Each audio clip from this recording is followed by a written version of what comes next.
नमस्कार, राधे राधे मित्रों। हमारे YouTube चैनल में आपका हार्दिक अभिनंदन है। कल हमने जो संस्कृत की क्लास पढ़ी थी उसके अंदर हमने जो संस्कृत का लिंग ज्ञान के तहत जो पुल्लिंग शब्दों का ज्ञान है वो आपको बताया गया था और मैं आशा करता हूं कि आपको जो पुल्लिंग शब्द संबंधी ज्ञान था वो आपने परिपूर्ण रूप से कर लिया होगा। मित्रों, जो नियम बताए गए हैं उनको आप समय समय पर याद करते रहें। और आज की हम क्लास आपके लिए लेके आए हैं, वो लेके आए हैं स्त्रीलिंग शब्द। मित्रों, स्त्रीलिंग शब्द में आपने कल पढ़ा था कि स्त्रीलिंग शब्द वह होते हैं जो स्त्री जाति का बोध करवाते हैं। तो आज हम इसके विशेष जो नियम होते हैं मित्रों वो पढ़ने जा रहे हैं। और सबसे पहला जो नियम है वो है कृत्रिम प्रत्यय। कृत्रिम प्रत्यय के तहत मित्रों आपको पढ़ना है कि कृत्रिम प्रत्यांत जो शब्द है वो किस में रखे जाएंगे, स्त्रीलिंग शब्दों में रखा जाएगा। जैसे मति, इसमें कृत्रिम प्रत्यय है मित्रों। ऐसे ही शब्द आता है गति और ऐसे ही शब्द आता है मित्रों संपत्ति। आगे दूसरा जो हम नियम पढ़ने जा रहे हैं वो हमारा जो नियम है वो है तिथिवाचक।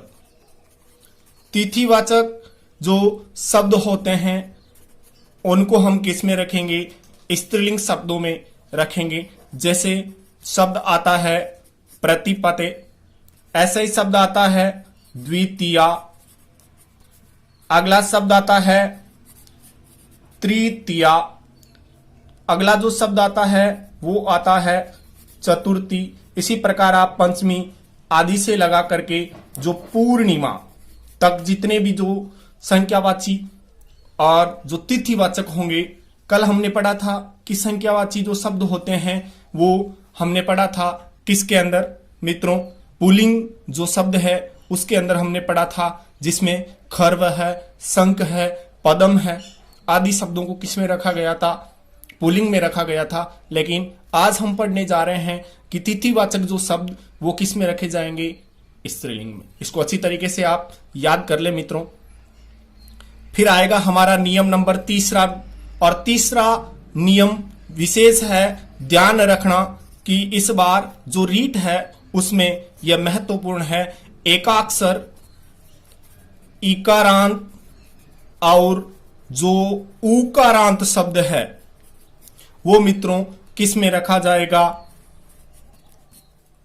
जो स्त्रीलिंग शब्द है उनके तहत रखा जाएगा। जैसे श्री। यहां पे एक बात आई है तो मैं आपको बता दूं मित्रों कि हम कई बार पढ़ते हैं, हमें एक नाम लिखना पड़ता है। सबसे पहले तो मैं बता दूं श्री शब्द, श्री शब्द मां लक्ष्मी का पर्यायवाची है। वैसे श्री का मतलब शोभा भी होता है, लेकिन जब हमें श्रीमती नाम लिखने के लिए कहा जाता है तो हम इसको गलत कर बैठते हैं मित्रों।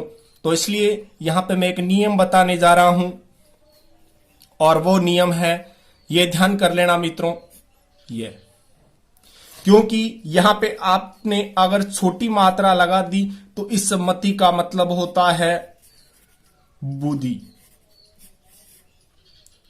तो मित्रों अगर जिसके पास लक्ष्मी भी है और क्या है, बुद्धि भी है, तो फिर मित्रों आपका उनके सामने टिक पाना संभव नहीं है।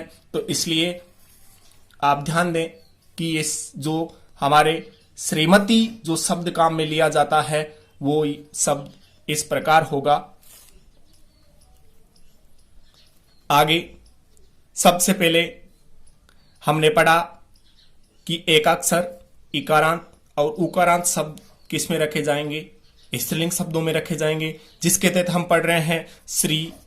ऐसे ही शब्द आता है हरि, जिसका मतलब लजा होता है। भू, ऐसे ही शब्द आता है भ्रू। ऐसे ही शब्द आता है नदी। ऐसे ही शब्द आता है लक्ष्मी, गौरी। और जो देवी शब्द है मित्रों वो किस में रखे जाएंगे, स्त्रीलिंग शब्दों में रखे जाएंगे। अगला पॉइंट हम पढ़ने जा रहे हैं और वो पॉइंट है मित्रों कि तल प्रत्यांत शब्द जो किस में रखे जाएंगे, स्त्रीलिंग में रखे जाएंगे। और इसमें हम ऐसे भी लिख सकते हैं कि इसमें एक विशेष जो ऋकारांत शब्द होते हैं उनको भी किस में रखे जाएंगे, इसमें। लेकिन मित्रों ध्यान दें, ऋकारांत में जो पितृ शब्द होता है वो किस में रखा जाएगा, पुल्लिंग में रखा जाएगा। तो यहां पे तल प्रत्यय में हम सबसे पहले पढ़ रहे हैं लघुता, दूसरा हम पढ़ रहे हैं सुंदरता, तीसरा हम यहां पे पढ़ रहे हैं मातृ जो ऋकारांत है, उसके बाद में सवश्री जिसका मतलब बहिन होता है। और अभी मैंने कल या परसों में जो एक फेसबुक अकाउंट है वहां पर देखा था और वहां पे पूछा जा रहा था कि सर ननंद जो है उसको संस्कृत में क्या कहते हैं। तो मित्रों वहां पर भी मैंने बताया था और यहां पर भी मैं आपको बता रहा हूं कि ननंद को जो संस्कृत है उसमें क्या कहते हैं, ननांद्री। तो ये भी ध्यान दें, इसको एक बार आप, वैसे इसको तो आप देखो मित्रों, वैसे आप अगर देखते हैं तो संस्कृत सभी भाषाओं की जननी कही जाती है और अंग्रेजी जो भाषा है वो इसको ही एक आधार मान करके बनाई गई है। जैसे आप पढ़ते हैं फादर तो देखो पितृ, मदर तो क्या हो जाता है मातृ, आप ब्रदर तो भ्रातृ और सिस्टर तो स्वश्री। ये विशेष जो शब्द होते हैं इन्हीं को आधार मान करके किसी भाषा का निर्माण किया जाता है। उसके बाद में एक विशेष नियम है और वो नियम है कि ऊंग और जो आप प्रत्यय होता है, आप प्रत्यांत शब्द किस में रखे जाएंगे, स्त्रीलिंग में। जैसे कुरु, अगला शब्द आता है विद्या, कई इसको विद्या या विद्या के नाम से भी जानते हैं, लेकिन मित्रों ये शब्द होता है वि द और या। उसके बाद में शोभा जो हमने अभी श्री का पर्यायवाची पढ़ा था। निशा पता है आपको, किसी लड़की का भी नाम हो सकता है या फिर ये रात का भी पर्यायवाची होता है। लता जो मित्रों बेल का भी पर्यायवाची होता है और यहां पे ये किसी स्त्री का भी नाम हो सकता है। उसके बाद में इसमें जो शब्द है वीणा जो किसी स्त्री का भी नाम हो सकता है। उसके बाद में मित्रों हमारा जो नियम है अगला वो हम पढ़ेंगे कि विंशति, कई से जो अशुद्धता से बोलते हैं वो कहते हैं विसंति।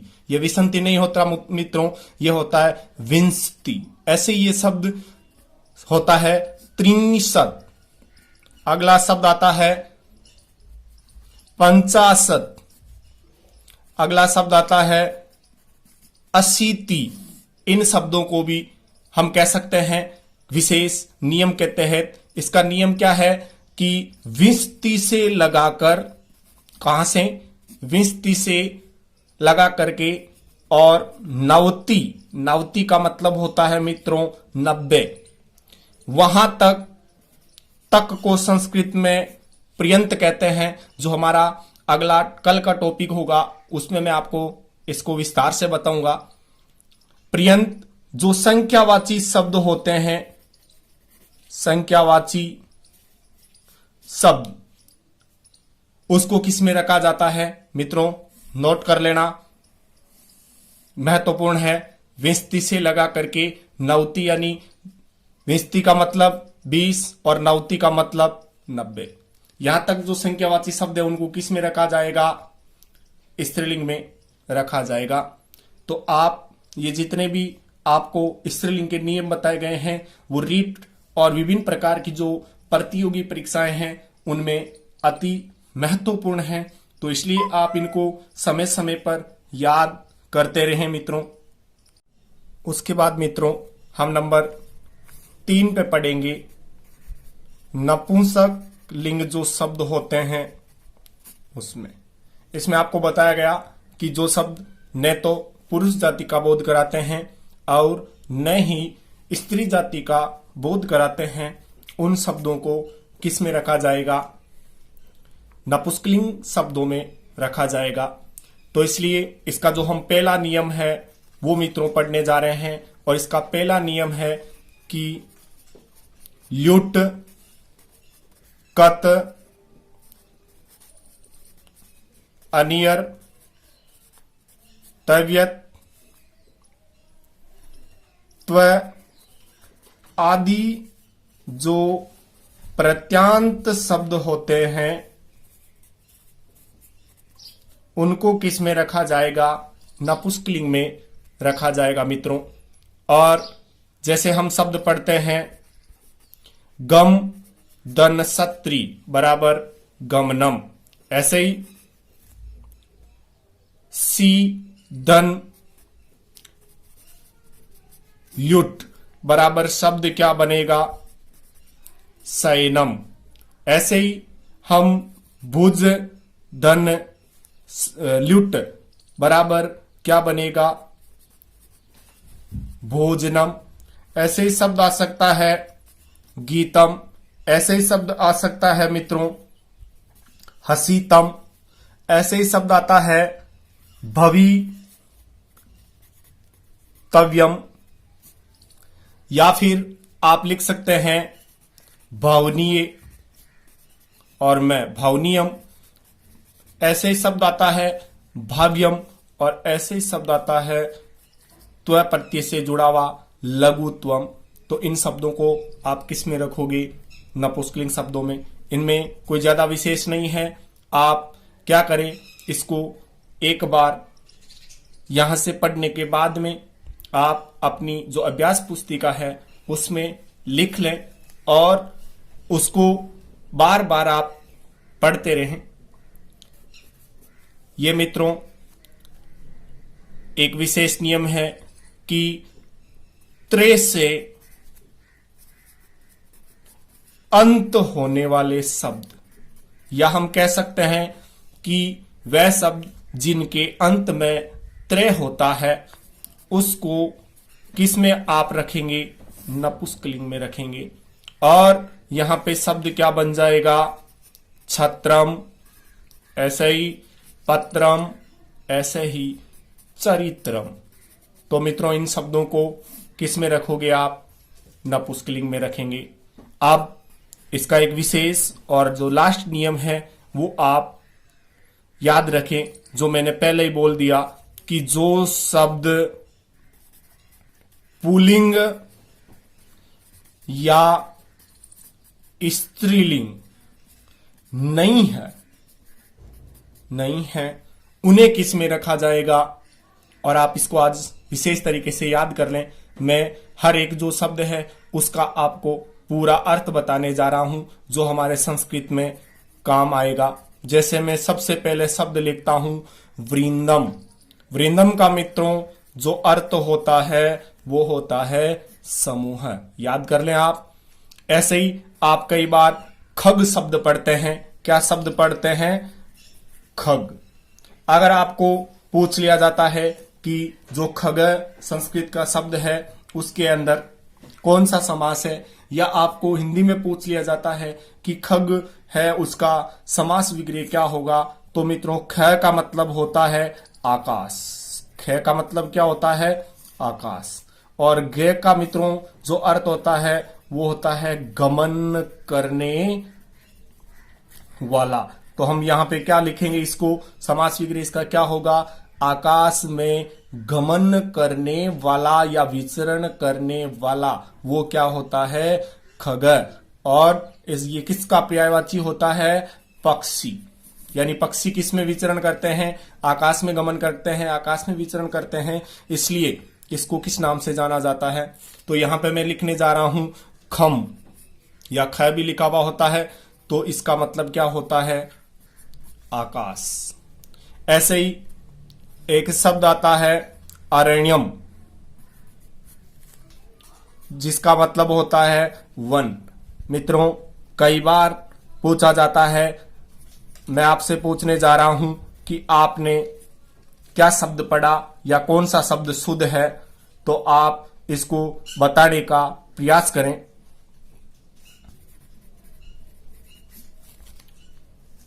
ऐसे शब्द मैं लिखने जा रहा हूं और अगला जो मेरा शब्द है वो है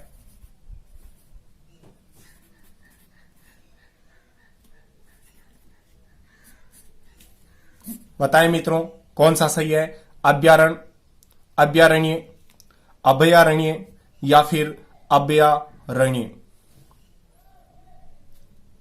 जवाब ढूंढने का प्रयास करें आप। मिल गया है तो मैं आपको बता दूं कि जो सही होगा वो शब्द होगा हमारा ये। क्यों होगा? क्योंकि मित्रों एक शब्द होता है अभर, नई तत्पुरुष का उदाहरण है, यानी बिना भय का, और इसमें अरण्य जो अभी हमने पढ़ा है जिसका मतलब होता है जंगल, वन, कानन। तो ध्यान दें यहां पर, यानी बिना भय का जो वन होता है वो क्या कहलाता है? अभयारण्य, ने की अभयारण्य। अभयारण्य नहीं होता मित्रों, अभयारण्य होता है, यानी जहां पर किसी भी प्रकार का भय नहीं होता, जहां पर विभिन्न प्रकार के जो जंगली जानवर है वो बिना किसी भय के आसानी से रह सकते हैं। तो इसलिए आज के बाद में आपका कभी गलत नहीं होना चाहिए। और ध्यान दें यहां पे कौन सी संधि है मित्रों? दीर्घ संधि। अब आगे चलते हैं हम। अगला जो शब्द आता है पर्णम, जो अभी हमने थोड़ी देर पहले पत्रम लिखा, एक ही चीज है। आप पत्रम यानी पत्ता, पर्णम यानी पत्ता, तो कैसे भी आप इसको याद कर सकते हैं। ऐसे ही आप जो शब्द लिखते हैं जैसे हिमम, जिसका मतलब होता है बर्फ या फिर पाला, जो सर्दी ऋतु में। ध्यान दें मित्रों, एक मैं शब्द यहां पे लिख रहा हूं उद्गम, जो किसका पर्यायवाची है? जल का। ऐसे ही शब्द आता है, कल हमने शीत शब्द पढ़ा था, और यहां पे जो हम शब्द पढ़ने जा रहे हैं उष्णम। उष्णम जो शब्द है मित्रों उसको किस में रखा जाएगा? जो नपुंसकलिंग शब्द है उसके अंदर रखा जाएगा। जबकि हमने कल एक शब्द पढ़ा था ग्रीष्म, इसको मित्रों किस में रखा गया है? पुल्लिंग शब्द में रखा गया है। उसके बाद में अगला शब्द आता है रुधिरम, जिसके बारे में आप सभी जानते हैं, जिसका मतलब रक्त या खून होता है। ऐसे ही शब्द आता है मित्रों मुखम, जो मुख का पर्यायवाची होता है। तो इसलिए ध्यान दें कि यहां पर जो मुखम है उसको भी किस में रखा जाएगा? नपुंसकलिंग शब्द में रखा जाएगा। आप जानते ही हैं अक्षी यानी आंख होता है मित्रों, और इसको किस में रखा जाएगा? नपुंसकलिंग शब्द में रखा जाएगा। ऐसे ही शब्द आता है लोहम, जिसको किस में रखा जाएगा? नपुंसकलिंग में रखा जाएगा। ऐसे ही शब्द आता है दुखम या फिर सुखम, तो इनको भी किस में रखा जाएगा? नपुंसकलिंग में। और हमारा एक शब्द आता है लवणम, जो हम दैनिक जीवन में काम लेते हैं, और उसे हिंदी में किस नाम से जाना जाता है? नमक के नाम से जाना जाता है। तो इसको भी मित्रों किस में रखा जाएगा? नपुंसकलिंग शब्दों में रखा जाएगा। तो इसलिए आप ज्यादा से ज्यादा इन शब्दों को याद करने का प्रयास करें। जो जिस तरीके से आपको बताया गया है उसी के आधार पे शब्दों को आप बराबर करते रहें कि इस शब्द को किस में रखा गया, तो यहां पर इस शब्द को किस में रखा गया। इसलिए जब आप इस प्रकार अध्ययन करते रहोगे तो जरूर सफलता मिलेगी। इसी शुभकामनाओं के साथ धन्यवाद। ज्यादा से ज्यादा अपने मित्रों को और जो विद्यार्थी हैं उनको इस क्लास से आप अवगत कराएं, ताकि सभी जो विद्यार्थी है वो लॉकडाउन के अंदर अपने घर में बैठे बैठे ये जो संस्कृत की क्लास जिसका एक मकसद है कि हमारी जो संस्कृति है उसको आगे बढ़ाने के लिए जो एक छोटा सा प्रयास है, जिसमें ज्यादा से ज्यादा हमारे जो दैनिक जीवन में काम आने वाले शब्द हम समय पर रहते याद कर सकें और उनका दैनिक जीवन में प्रयोग कर सकें। Thank you.